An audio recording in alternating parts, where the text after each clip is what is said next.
because you were so busy building your life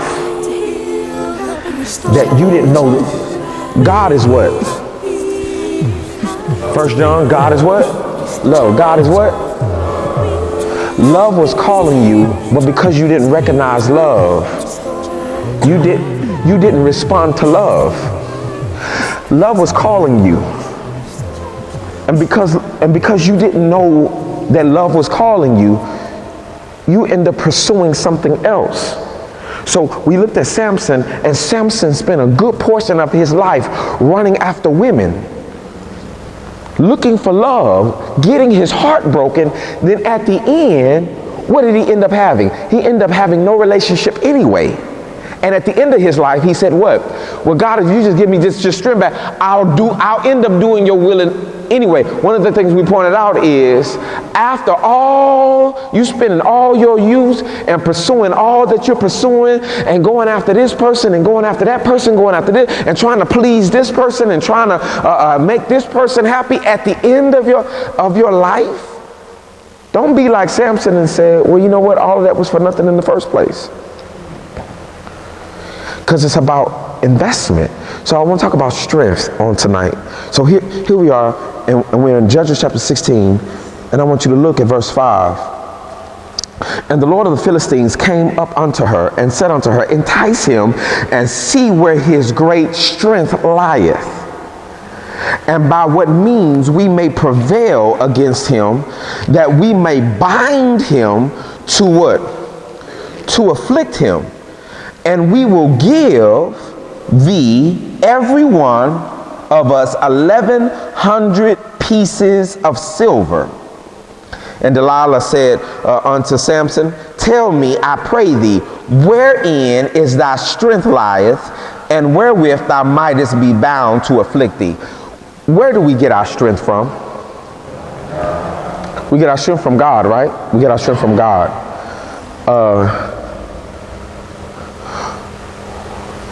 If a man gets his strength from God, then how does he lose it? Here is a woman. I want you to notice the text. Samson, one of the strongest men that have ever walked the earth.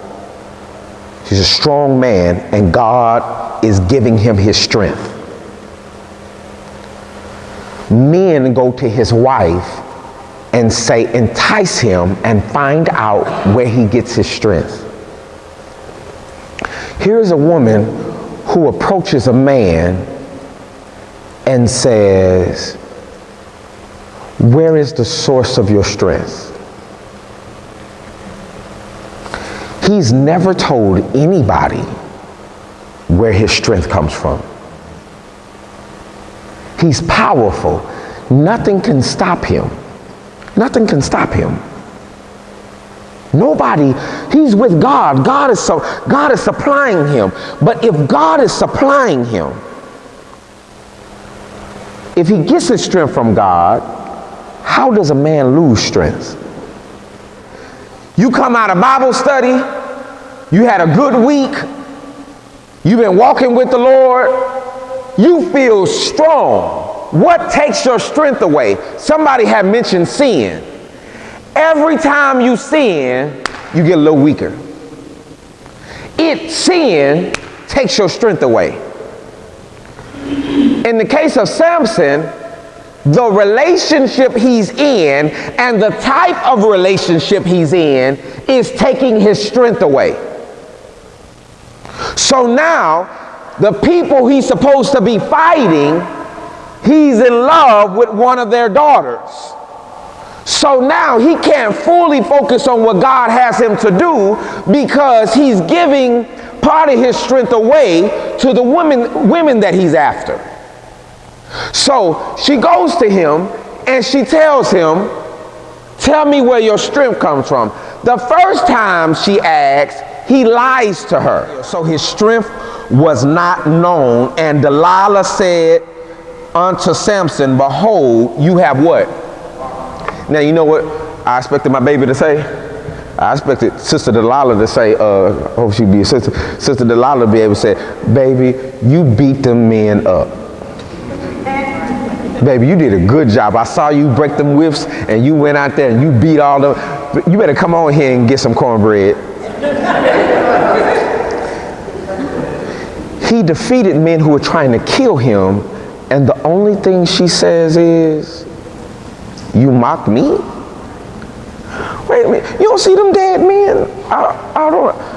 I just defeated them. And the only thing that you can focus on is that, you know what? Hold on, let me think. I told you a lie. I woke up and found myself in the same situation that I gave you. And your feelings are hurt? Don't you want to talk about the relationship then? No, we need to sit down and talk. we not good. She says in verse 10, you mocked me and told me lies. Now tell me, I pray thee, where do your Midas be bound? And he said unto her, if you bind me fast with new ropes. It's all kind of problems in this relationship. They lying to each other, being with each other, a whole kind of problems they having. He says, if you bind me with new ropes that will never occupy, then I shall be weak and be as another man. Delilah therefore took new ropes, bound him therewith. Another issue that I have, we don't have time to die. How you so sleep? You don't feel nothing. And said unto the Philistines, be upon thee, Samson. And there were liars in wait binding in the chamber. The other question that I have is, how they get in my bedroom twice?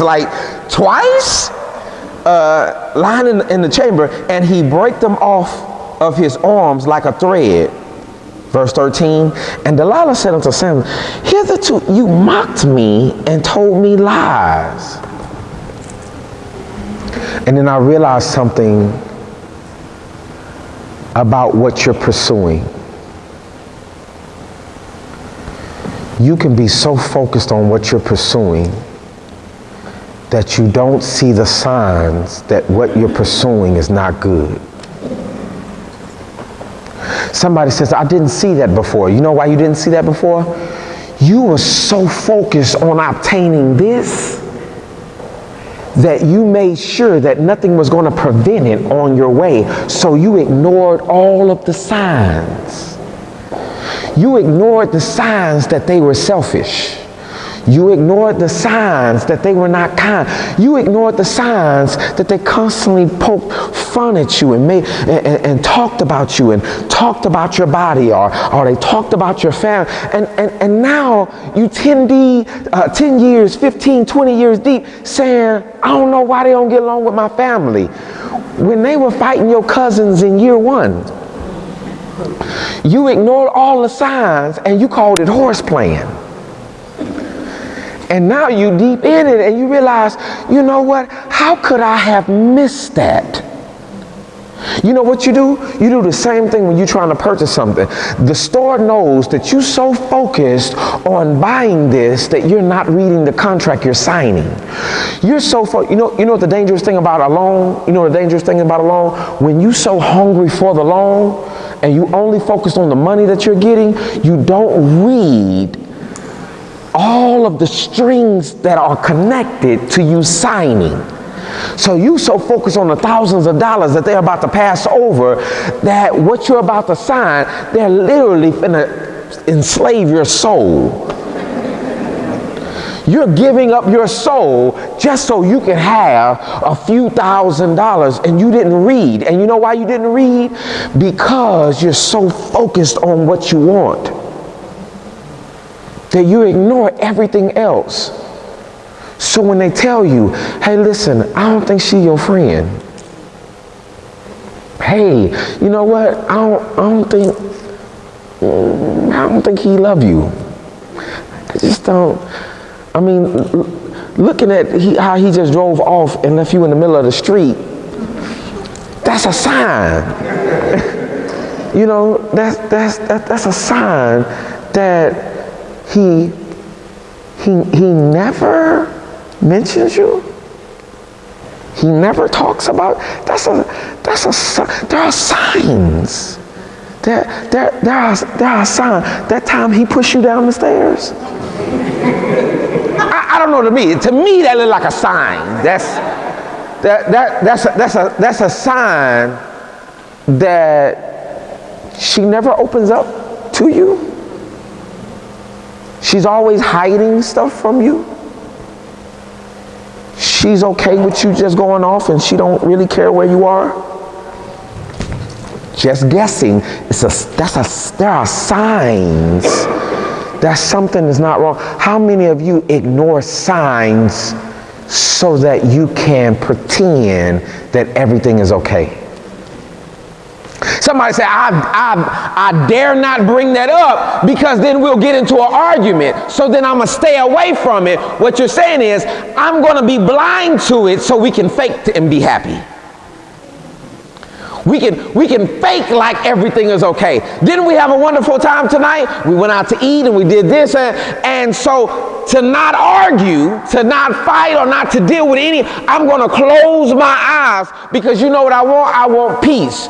You are so in desire of having peace, you ignore problems to have it. The problem is that when the problems get so big, now you can't ignore it. What is he ignoring? Yeah, why am I lying to her? But how come every time I lie, men showing up in my bedroom? We got problems, y'all. We got some major problems that I'm wondering why multiple dudes, every time I wake up in my bed chamber with my wife, and every time I wake up, they got me bound and a bunch of dudes in the room, and my wife is screaming. I don't know about you, that looked like a sign to me. And that makes me feel uncomfortable of how they keep getting in. And why am I sleeping so hard? I want to do some sleep studies. I want to say, when did they come in? So, and why is she angry? Why is she angry? You know, with this relationship, even if we don't read any further, this relationship is draining me. Because it's dysfunctional. But don't judge too quickly. Because if we all look deeply in some of our relationships with friends, family, cousins, whatever, we're all ignoring something that is dysfunctional.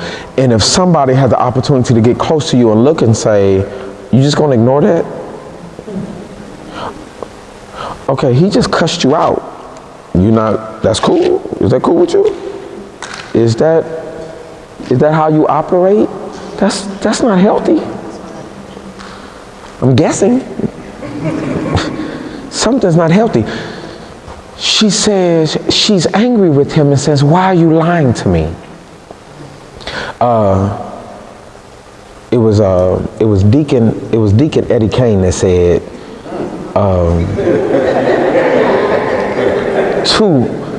two wrongs don't what? He wrong and she wrong, but for some reason he's not addressing it. And said unto him, the Philistines be upon thee, Samson. And he awakened out of his sleep and went away with the pin of the beam and with the web. And she said unto him, how can you say Ain't we talking about love? She said, I'm angry with you, Samson, because I'm looking for love from you. But Delilah, your definition of love is wrong. So she put that love thing on him. If you love me, sometimes brothers do that to sisters. I mean, if you love me, don't people who love each other do this? Don't people who love each other have sex? Just in case y'all were wondering, dating and sex should never go together. That's what I read. I don't know if, I'll give you some time to study it. We'll come back next week. She says, if I love you, where's the love? Where is the love in this? The Bible says, you mocked me these times. And how can you tell me you love me when thine heart is not with me? You mocked me these 3 times, and you have not told me, where is your strength? Now, here's the dangerous thing about being with somebody who's not spiritual. Because, Delilah, if you were spiritual, you wouldn't even have to ask me where my strength comes from. You'd have both know it come from the Lord. But because you're not connected to God, and you keep asking me, shouldn't it be at this time that Samson saw the pattern and said, yeah, we'll talk to that in about a minute. We got a problem with us. Because for some reason, every time I go to sleep, there's multiple men showing up. And you always the one warning me that there are a bunch of men and my enemies that are around. He's so blind. You know what I don't want to be? I don't want to be so hungry that I ignore that it is the devil's hand that is giving me the food. That I don't recognize that it is the devil's seasoning that's in that plate. And I'm so hungry to consume that I don't see that this is poisoning me. You're so hungry to be wanted and loved and cared for, or just to have people around. You're so hungry for money, or you're so hungry for possessions that you don't realize you're trading your soul for what you're pursuing. And you'll end up getting it. But what profit is it to gain the what? And lose your what? What profit is it just to have somebody? And you got the idea that you have somebody, but there's no love. I was talking to a gentleman on this past week, and he said, you know what, Brother Williams? He said, where I'm struggling is maybe I was so caught up in somebody giving me attention that I never stopped to wonder if I loved her. He said, I married her because she was the first woman that really gave me attention.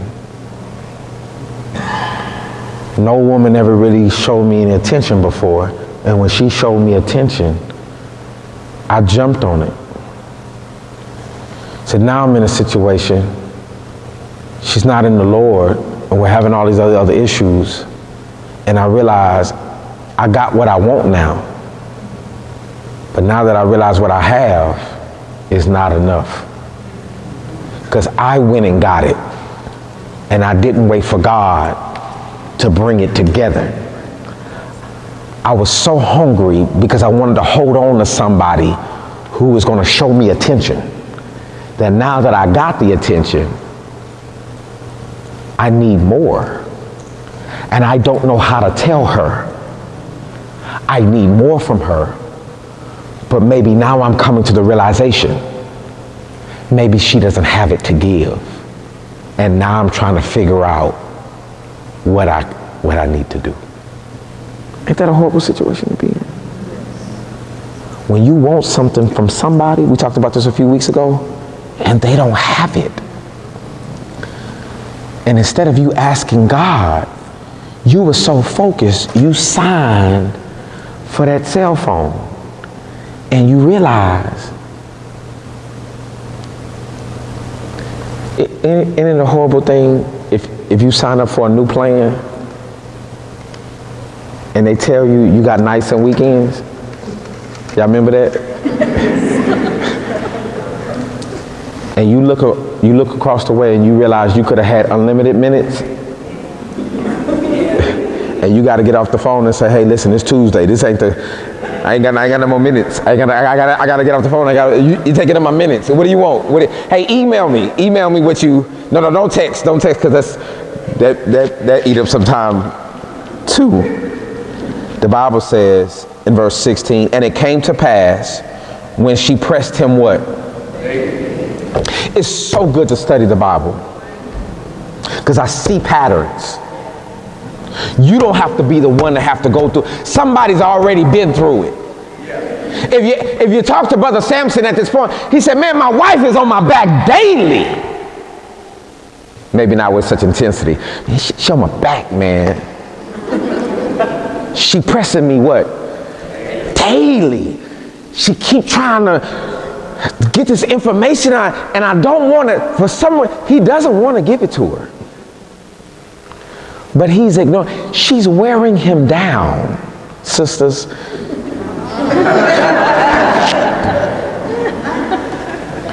I've said this before. You can wear a man down to the point where he can give it to you, but you won't have his heart. You can nag a man to death, and it's going to take Jesus to come and resurrect him because you didn't nag him to death just to get what you want. By the mouth, you can build your house up, and by your words, you can tear your house down. By your words, you can build a man up, and he'll walk around like he feeling like Superman. He feel wonderful, love talking to you. Or by your words, you can tear him down. There's a thing that I heard a few years ago called job wives. I don't know if I'm saying it right. Is it work wife? Thank you. The work wife. Work wife. It's the woman at work who takes care of the man while he at work. But as soon as it's 5 o'clock, then he go home to his. She tend to his knees and run errands and sometimes says the things that the wife at home doesn't say. It can work the opposite way as well. It's the man at work who opens up her doors and get up some coffee for work, and you need some more paper? You need some paper? Give her the paper that she need and sends the emails for her and defends her at work to make sure nobody mess with her, because she may not be getting that at home, and you end up compensating. She's tearing him down. And she made him feel guilty that he didn't love her. Not realizing in this relationship, ain't it a horrible feeling when you wake up and you realize, wait a minute, I'm being used. Love is giving. So if you're waking up every morning losing, then this ain't love. If your cup is constantly empty, something is draining. For God so loved the world, he what? That's what love does. So if you connect with somebody, friends, family, work, whatever, with all your relationships, if everybody has the love of God in them, then what is everybody in the circle doing?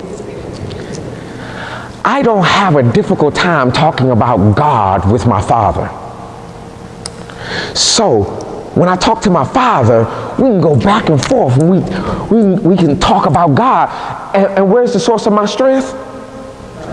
So God will use him to give me strength, because he'll put God is in his speech. And when God is in his speech, and then when we talk, have you ever finished talking with somebody and you feel better? Oh yeah, me and God, we're going to be all right. Thank you for that word. Have you ever talked to somebody and said, let this conversation end. I'm dying. This needs to be over with. And you want to hurry up and get off the phone, or you want to hurry up and move. Why? Because there's something about the conversation that's draining you. It doesn't give life. When you got two people who are selfish, they're constantly taking from each other. They're constantly taking from each other. And I'm angry with you because of what you're not giving me. I need you to give me. I need this from you. How come you're so and I get angry with you because I need more from you. And it's a horrible thing, because if I'm disconnected from God, I end up taking more from you. And the stuff that God was supposed to give me, now I need that from you and more. And you can end up draining. Now, I'm not a fool to think that everybody in here is a giver. Somebody's a consumer. Just by statistics. And I ain't even good at numbers. But just by statistics, somebody in here is a consumer. Some people can be givers in one type of relationship and you're consumer in another. That's like everybody in here is not a hateful person. But you can be hateful in certain types of relationships. Someone said, I'm kind. Yeah, in the morning. We can have different seasons where you end up being selfish. You want it your way. You're controlling. You manipulate people. Well, fine then. If you ain't gonna do it, I ain't talking to you then. Anybody ever gave a silent treatment? Yeah, why? Because you're manipulating. I'm not talking to you. Hey, Why? Silent treatment is a form of manipulation. It's a way of punishment. I'm going to punish you because until you give me what I want, then I'll talk to you. A brother run around in his house crazy like, oh, okay, what is it? Then what's moving the house? It ain't love. And whenever love is not moving the house, then games begin to take over. And I'm going to start playing games with you. Oh, so you want somebody to cook for you tonight? Is that what you want? Oh, okay. Sometimes brothers will do it. Okay. Can I have some? No, you want some money? Okay. I ain't got it. So, and if you gotta physically do something, to get somebody to do what love is supposed to make you do naturally, there's a problem. And if you're not careful, you'll end up pimping yourself out for gifts. You'll end up doing things to get responses from people. So what she knows is every time I wear that dress, they act like this. So instead of a man giving me natural attention, I gotta physically do something to get it, and your whole relationship is just full of manipulation. And so what you end up doing is you end up trying to outdo all these other type of people, trying to be special in people's lives. And that ain't love. It's manipulation. Some people are in your life. You know why I keep going to the ATM? Come on. Guess why I keep going to the ATM? Because it gives me something. It provides us. The moment it stops working, guess what I'm gonna do? I'm gonna go to another ATM, and I'm gonna tell everybody, hey, that don't work. That one don't work. The moment that a man and a woman raises their standards and says, I'm gonna be holy, be prepared for people to go to other ATMs. That's right. But you need to be excited that you're not an ATM anymore. No, we're closed. Yeah, this is shut down. No, we don't dispense anything. It has to be a mutual relationship. Matter of fact, you should not be an ATM, you should be a stock. When do you get money from a stock? Only until after you've invested. And you've invested, and then after you've invested, they tell you you need to wait, and then the money will come. Be a stock, don't be an ATM. Have some value. And then if they're willing to wait, then guess what?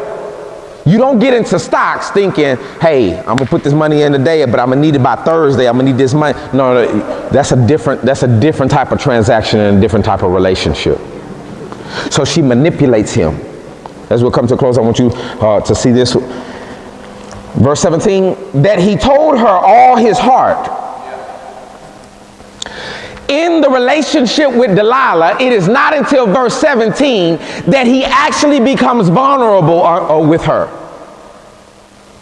Because for some reason, just because you sleep with somebody doesn't mean they're open to you. And doesn't mean they're available to you. You can close off from a person. And you can give them their body, but they don't have your heart. And even though he enjoyed being with Delilah, he never opened up spiritually to her about where his strength came from. The spiritual category in their relationship actually didn't happen until after intimacy. Don't let your Christianity be extremely important after I do. Your Christianity needs to be important before you say I do. Because here's what you communicate to God. God, that's not a deal breaker. Oh, he snore? Oh, we ain't gonna make it. He eat with his mouth open? Oh, no, that's how he treat his mama. If he treat his mama wrong, then I ain't gonna be with him. But God, if he not with you, that's okay. And God is saying, why am I not a deal breaker? Wow, I'm not a deal breaker? Oh, his FICO score is a deal breaker. But I'm not a deal breaker? Do you know you communicate that God is not that important when you glaze over Christianity? It's not a big deal to you? Then don't make it a big deal later then and expect God to ascend down on your relationship, to descend, and then fill the whole house with Shekinah glory. Because obviously I wasn't a big deal. I was dismissible. My stock with you wasn't that good. It wasn't that great. Because that was one of the things you were okay with. I know I'm talking some hard things. But why were you okay with it? Why were you comfortable with it not even being? Matter of fact, you tell me you love me. How come I wasn't the first conversation? You talked about the weather before you talked about spirituality. You talked about each other's families before you even talked about me. How come I wasn't important? Why did you put me down the list? Why did you put income over me? Why did you put the relationship over me? And then on the day invite me to come and witness it and want me to bless it. We got to see what we're doing. And even if this message is not for you, there's somebody that you know, especially we have friends that's in the body of Christ all over the country, and don't ever settle. Right unto God. First time he mentions God to her in verse 17. From my mother's womb, if I be shaven, then my strength will go from me, and I shall become weak and be like any other man. Now, right now, you have a great man. But if you touch that, then I become an average man. I want to tell you, Delilah was not interested in a spiritual man. Some people are not interested in the spiritual you. They love what Christ has done through you, and they want the benefits of Christ through you without them being with Christ also. I love how God has just got your attitude right. Oh, you were stinky before. I'm so glad. Oh, God has just molded you. Look at you now. God is in you. I love how God has preserved you, cleaned up your speech, made you walk with confidence. Some people are attracted to the God in you when there is no God in them. I like Bugattis. I'm attracted. Like if I see one, I say, ooh. I'm attracted to Bugattis. There's nothing about me that supports a Bugatti lifestyle. If you ask me, do I want to ride? Guess what my answer gonna be? Yeah.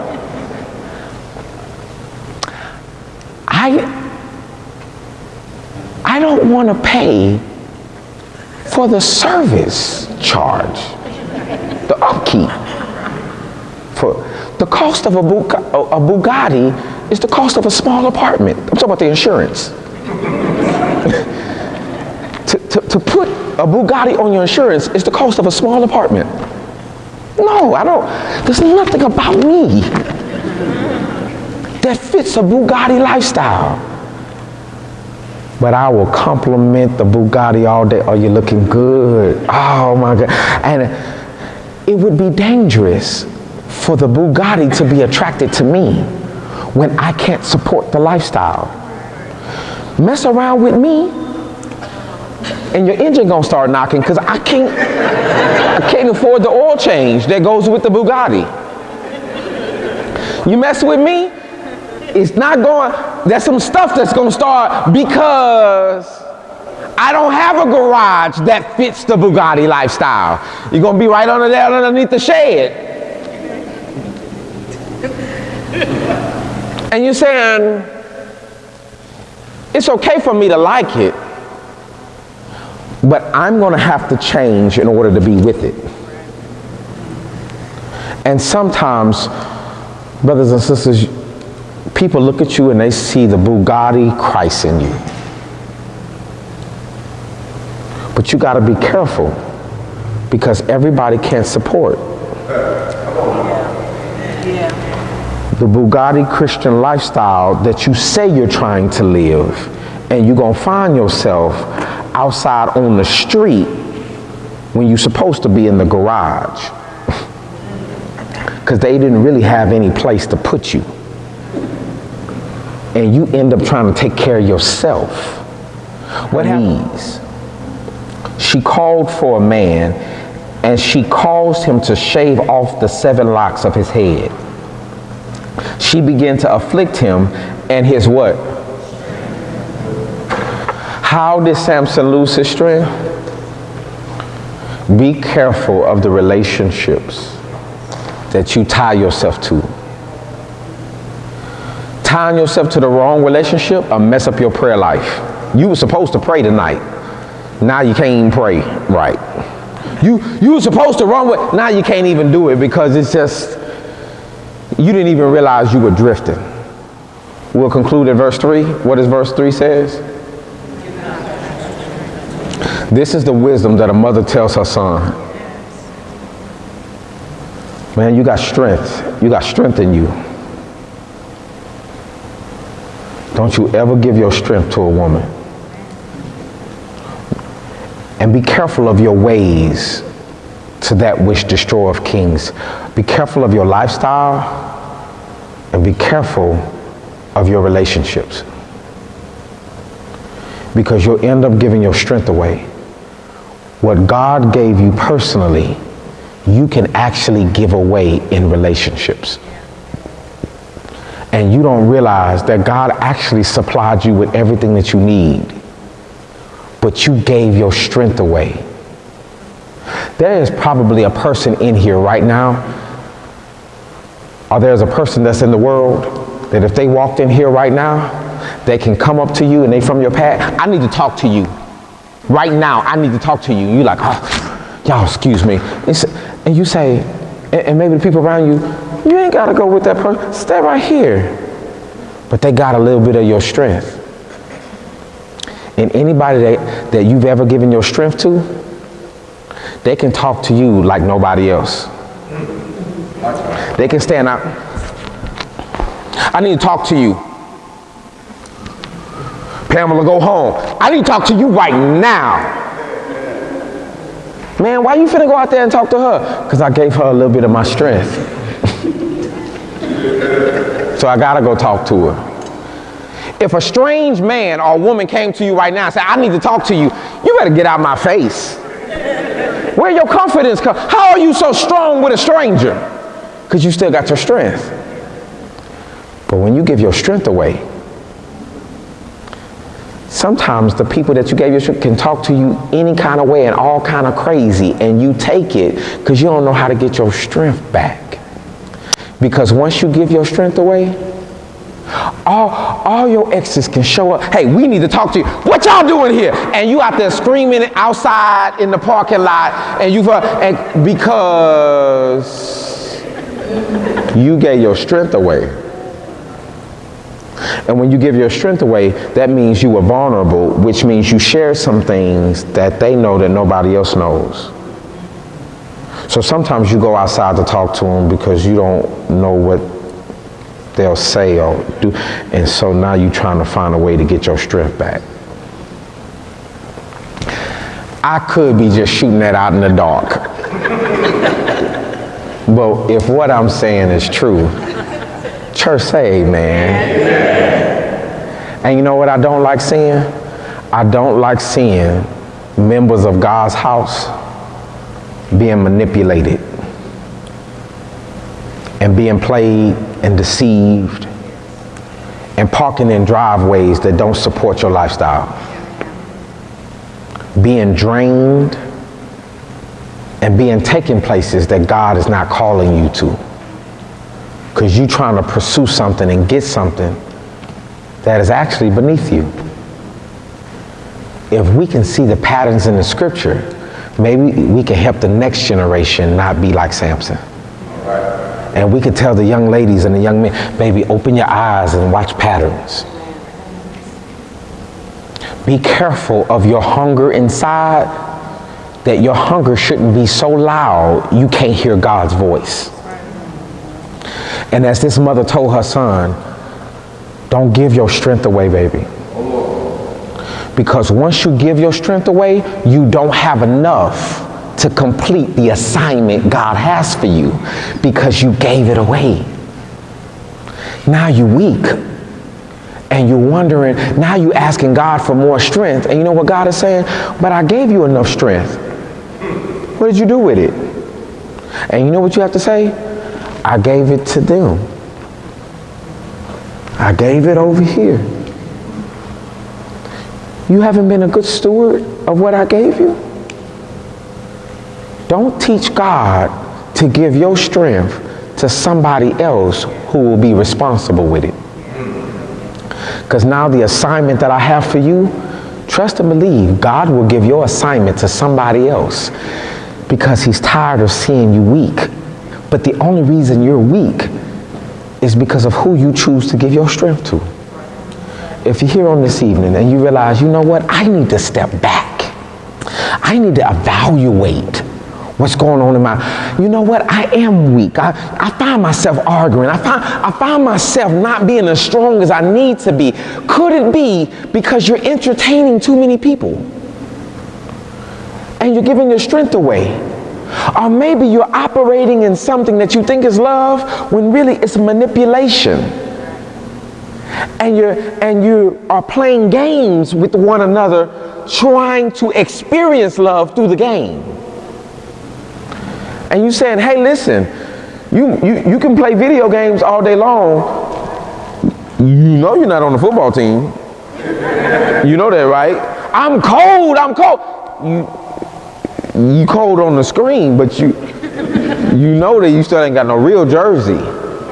And you sitting here trying to live you trying to experience the real thing through a game, through flirting and manipulation and talking a certain way and acting a certain way, trying to get a love response through games.